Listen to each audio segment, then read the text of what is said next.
All right, we're making great progress. We are still in the mode of building our biblical framework for a healthy church. And so what we're going to be doing is looking at the fifth element in that. Remember that the first element was looking at the word ecclesia or church and just trying to understand what is this thing called a church and how does that contribute to our framework. Then the second thing we did is we looked at the metaphors for a church. And we said that these metaphors can really help us understand the nature and the purpose of the church. Then we looked at the church as mission, meaning that the church is missional, not that it does missions, though it does do missions. It's born out of the fact that it is missional. And then we looked last time as when it gets off course, when we as people who make up the church go off course, that we need to be brought back on course. And we do that through the area of church discipline, because one-on-one, and then we extend it more if we need to, with the purpose always being restorative. And now what we're going to do is we're going to look at the fifth element in building our biblical framework, and that's the area of church ordinances. And so we're going to answer four questions. One is, what is an ordinance? What's the difference between an ordinance and a sacrament? That's a second question. Then third is, what actually makes something an ordinance? And then what are the ordinances that we have in our scriptures? So let me share my screen with you, and we'll begin answering those four questions. So the first question is what is an ordinance? And this is really quite basic, but very, very significant. That an ordinance serves as a symbolic reenactment of the gospel message. Really, that the heart of the scriptures, when you look at the scriptures and you look at the narrative story of the scriptures, we go from a perfect person and a perfect relationship with God in Genesis 1 and 2. After the fall, we have then that man is now alienated from God. And when we think of our scriptures, besides the first two chapters and the last two chapters, the rest of it is God trying to restore that relationship.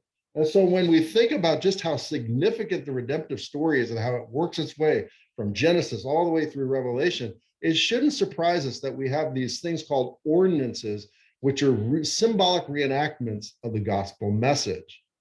Okay, so that's the first aspect. That's the first question. The second question is, what's the difference between an ordinance and a sacrament?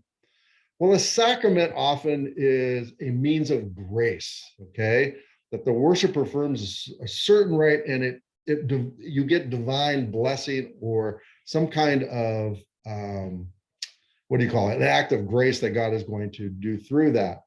And so a sacrament, though, is quite symbolic, and it's a means, though, by which the person actually experiences grace. Whereas an ordinance is more looking at just the symbolic nature of it to represent the gospel message.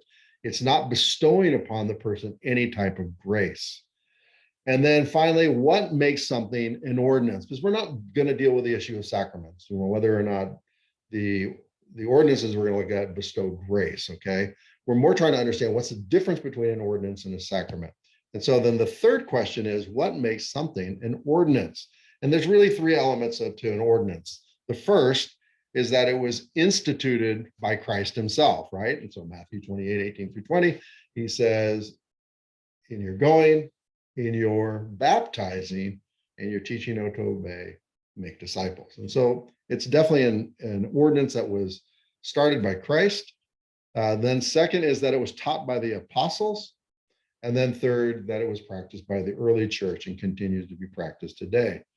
And so when we think of the issue of the ordinances, that helps us to understand that it's got to be those three things: instituted by Christ, practiced by the apostles, and then practiced in the early church.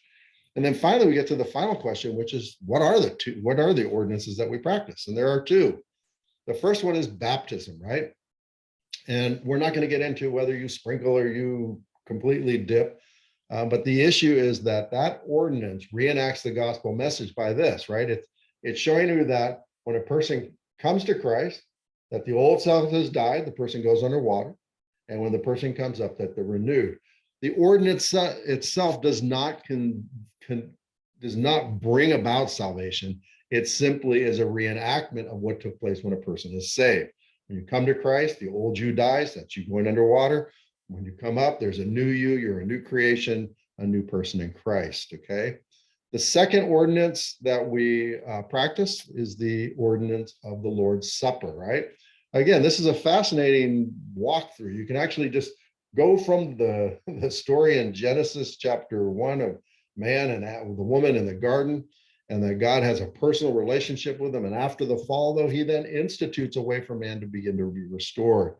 And we have the Passover meal where you paint the blood, as they're about to leave, you paint the blood over the lentils, and that the angel of death passes over. And so they had a meal to commemorate God's deliverance of them. And so again, it's all foreshadowing this thing that's going to be the Lord's Supper.